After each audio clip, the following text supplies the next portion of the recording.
There's nothing on. What do you want to watch? Actually, there's a new remake of Shakespeare's A Midsummer Night's Dream. It's supposed to be so good. Who's Shakespeare? You've never heard of Shakespeare? No, don't think so. Let me tell you about Shakespeare and one of his most famous plays, A Midsummer Night's Dream. William Shakespeare was thought to have been born on April 23, 1564, in Stratford-upon-Avon in the United Kingdom. William was the son to John and Mary Shakespeare. He was the oldest surviving child of 7 children. William had 3 younger brothers, Gilbert, Richard, and Edmund. Along with his brothers, he had 2 little sisters named Joan and Anne. Anne passed away at the age of 7 years old. William's father, John, was a leather worker. John Shakespeare ended up marrying Mary Arden, a bachelorette from a prominent family. After marrying into the Arden family, he rose through local offices in Stratford. When William was 5, John became the town bailiff, much like a modern-day mayor. It is thought that William Shakespeare attended grammar school to study Latin and classics. Shakespeare most likely attended until the age of 15. After leaving grammar school, William Shakespeare met Anne Hathaway. They eloped in 1582 when Anne was already expecting her first child, Susanna. At the time of their marriage, William was 18 and Anne was 26. In early 1585, the couple had twins named Judith and Hamnet. Anne and the children lived in Stratford while Shakespeare worked in London, pursuing a career in theater. Shakespeare's only son, Hamnet, died in 1596 at the age of 11. 1592 was the first definite mention of Shakespeare as a London playwright and actor. For more than 20 years, Shakespeare had numerous roles in the London theater as an actor, playwright, and in time a business partner with the Lord Chamberlain's Men, which was later renamed to the King's Men. Over the years, he became steadily more famous in the London theater world. Everybody knew his name. Shakespeare was thought to have passed away on April 23, 1616, the same day as his birthday. We are still unaware of the cause of his death, but he is buried at the Church of Holy Trinity in Stratford-upon-Avon in the United Kingdom. One of Shakespeare's most famous plays was A Midsummer Night's Dream. This romantic comedy was written towards the end of the 16th century, most probably between 1590 and 1596. This comedy is believed by scholars to be inspired by Geoffrey Chaucer and Ovid, 2 famous poets. A Midsummer Night's Dream is a comedic play that consists of 5 scenes and 10 acts. The first known performance of A Midsummer Night's Dream took place in London in 1605. In its first performances, A Midsummer Night's Dream was presented in daylight on the stage of the Elizabethan Playhouse with little to no props. In the 19th and 20th century, there have been many more outstanding performances of this play. A Midsummer Night's Dream has influenced many literary works and musicals to this day. There are many film versions of A Midsummer Night's Dream as well. 5 movies were released in 1935, 1969, 1981, 1996, and 1999. This romantic comedy contains many love triangles and multiple plot twists to ensure that the intended audience is interested at all times. Some of the key characters in A Midsummer Night's Dream include Helena, who's a young girl of Athens who's madly in love with Demetrius. She lacks confidence in herself and compares herself to Hermia. Demetrius once loved Helena until he laid eyes on Hermia. Hermia is the daughter of Aegeus, who is also a young girl of Athens. She is in love with Lysander, but her father wants her to marry Demetrius. Lysander is a childhood friend of Helena. He loves Hermia, but doesn't have her father's blessing. Lysander is one victim of the misapplied magic. Demetrius and Helena were once betrothed, but fell in love with Helena despite her love for Lysander. He goes to Hermia's father and gets his blessing in order to try to win over Hermia. Oberon is king of the fairies. Oberon's desire for revenge on his wife Titania leads him to send Puck for the love potion flower that causes all of the trouble with love for the young Athenians. Titania is the queen of the fairies. She kidnaps a young Indian prince whom she wants for a night, but Oberon also wants control of him, which leads to arguments between the two of them. Puck is also known as Robin Goodfellow. He is the king's jester who enjoys playing pranks.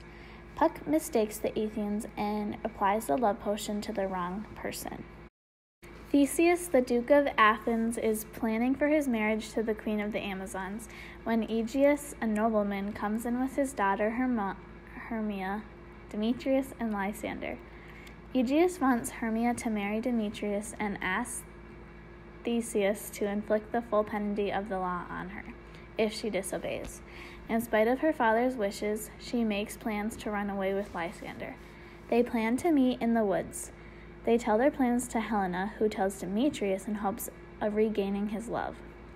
Demetrius then plans to interfere with Hermione running away by going into the woods, with Helena following behind.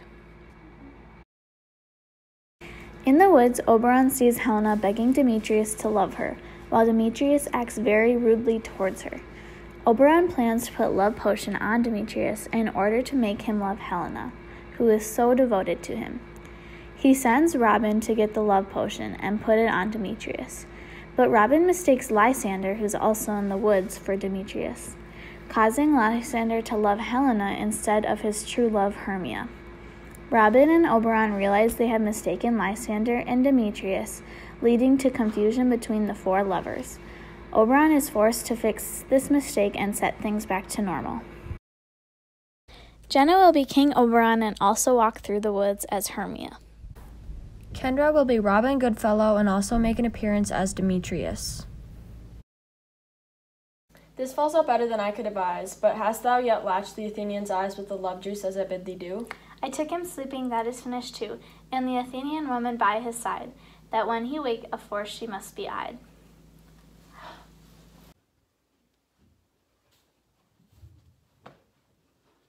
Stand close. This is the same Athenian. This is the woman, but not this the man. What hast thou done? Thou hast mistaken quite, and laid the love juice on some true love sight. Of thy misprison must perforce ensue some true love turn, and not a false turn true. Then fate of our rules that one man holding truth, a million fail confounding oath and oath. About the wood go swifter than the wind, and Helena of Athens, look thou find, I'll fancy sick she is pale of cheer, with sighs of love that cost her fresh blood dear. By some illusion, see her, thou bring her here, I'll charm her eyes against do appear. I go, look how I go, swifter than the arrow from the Tartar's belt. Flower of this purple dye, hit with Cupid's archery, sink an apple of his eye. When his love he doth espy, let her shine gloriously as the Venus of the sky. When thou awakest, if she by, beg of her for remedy. Captain of our fairy band, Helena is here at hand, and the youth mistook by me, pleading for a lover's fee. Shall we their fond pageant? Lord, what fools mortals be! Stand aside, the noise they make will cause Demetrius to awake. Then will be two at once woo one, that must needs be sport alone, and those things do best please me that befalls preposterously. In this short scene, King Oberon and Robin are talking about how well their plan has worked. The King of the Fairies asks Robin if he put the love juice in the Athenian's eyes. Robin says that he has. When Robin and Oberon see that Hermia and Demetrius are walking in, Oberon is furious because Robin put the love potion in the wrong Athenian's eyes. Oberon is forced to go back and fix Robin's mistakes, which in return would restore order between the four friends. Oberon chants a verse over sleeping Demetrius while putting love potion in his eyes in hopes of making him fall in love with Helena.